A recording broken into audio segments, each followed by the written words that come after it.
Assalamualaikum warahmatullahi wabarakatuh.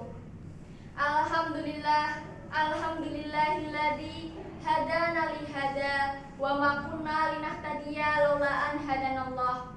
Laqad ja'at rusulun bina bil haqq wa nudu an tilkumul jannatu uristumuha bima kuntum ta'malun. Asyhadu an la ilaha illallah wa asyhadu anna Muhammadar Rasulullah sallallahu alaihi wasallam wa ala alihi wa ashabihi amma ba'du. Alhamdulillahirabbil alamin. Alhamdulillahi jazahumullahu khaira. Alhamdulillahi jazakumullahu khaira. Moga-moga Allah memberi kita manfaat dan keberkahan. Perkenalkan, nama saya Ayu Lembul Arum Skarsari dari kelompok Sendang Buong. Di kesempatan kali ini, saya akan menceritakan tentang kisah Nabi Adam alaihi salam. Suatu ketika, Allah memberitakan kepada semua para malaikat bahwa Ia akan menciptakan makhluk dari bangsa manusia. Makhluk ini diciptakan dari segumpal tanah yang ada di bumi yang nantinya menjadi khalifah di bumi. Allah melengkapi Adam dengan ilmu pengetahuan sehingga semua para malaikat pun diminta bersujud kepada Adam sebagai tanda penghormatan. Saat semua para malaikat bersujud, ada makhluk berupa iblis dari bangsa jin yang menolak untuk bersujud kepada Adam karena dia merasa dirinya lebih baik, lebih mulia, lebih tinggi derajatnya daripada Adam yang diciptakan dari segumpal tanah.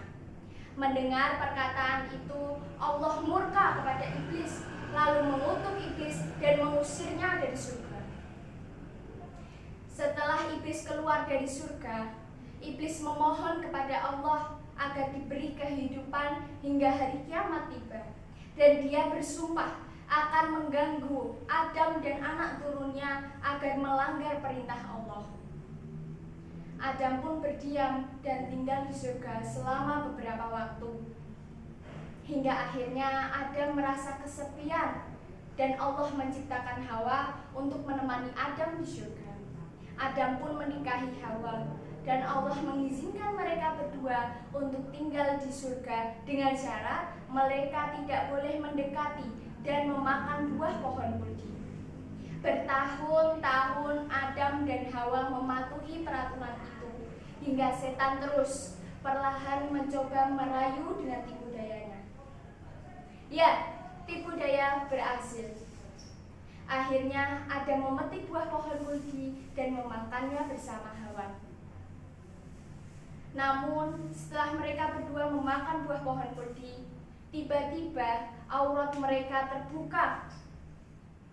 Karena melanggar perintah itu, lalu Allah mengutus Adam dan Hawa untuk turun di bumi. Adam dan Hawa diturunkan di bumi di tempat yang berbeda, yaitu Adam di India dan Hawa di Jeddah. Selama 40 tahun mereka saling mencari dan pada akhirnya mereka dipertemukan di Jabal Arafah. Saat di bumi, Adam meratapi kesalahannya. Adam dan Hawa terus memohon ampun kepada Allah dengan bertaubat. Kehidupan di bumi yang berbeda dengan kehidupan di surga membuat Adam dan Hawa banyak belajar dari berbagai macam tantangan dan kesulitan, mulai dari bercocok tanam, beternak, dan melindungi tubuh dari berbagai macam cuaca yang ada di bumi. Sebagai khalifah di bumi, Adam juga diangkat menjadi nabi dan rasul yang bertugas berdakwah di bumi. Nabi Adam berdakwah kepada istri dan anak-anaknya mengenai ajaran keimanan kepada Allah. Nabi Adam juga menghadapi persoalan anaknya, yaitu Qabil yang membunuh Habil. Karena persembahan korban Qabil tidak diterima oleh Allah. Dan Qabil merasa cemburu karena Habil kembarannya dapat menikahi saudaranya yang begitu cantik. Nabi Adam sangat murka kepada Qabil hingga akhirnya Allah mengaruniai Nabi Adam dan Hawa seorang anak laki-laki yang tidak memiliki kembaran. Anak laki-laki itu bernama Syed. Syed adalah anak yang soleh dan berakhlak mulia. Saat berusia 960 tahun, Nabi Adam berwasiat kepada Syed agar meneruskan dakwahnya. Lalu malaikat mencabut nyawa Nabi Adam, memandikannya, mengafaninya, menyolatinya, dan menguburkannya.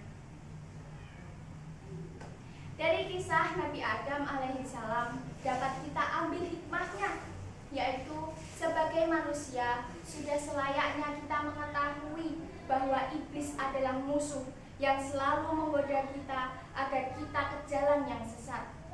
Kita sebagai manusia sudah tugasnya kita untuk melawan godaan itu dan terus beriman, bertakwa, dan beribadah kepada Allah. Karena sesungguhnya Allah menerima taubat setiap hambanya yang bersungguh-sungguh. Demikian cerita dari saya. Apabila ada kekurangan dan kesalahan kata, mohon dimaafkan yang sebesar-besarnya. Wassalamualaikum warahmatullahi wabarakatuh.